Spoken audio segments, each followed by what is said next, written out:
ஓதுமறை அந்தணர்கள் வாழி வாழி, உணர்வறிய சாத்திரங்கள் வாழி வாழி, சேது காவல பிள்ளை யாரும் வாழி, சேர்ந்து வரும் வேலவனும் வாழி வாழி, மாது சிவகாமியனும் கண்ணகித்தாய்,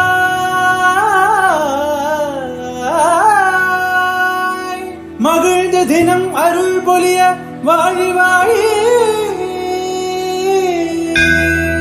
பாதி உடல் தந்த சிவன் வாழி வாழி, பரிகாக்கும் வைரவரும் வாழி வாழி.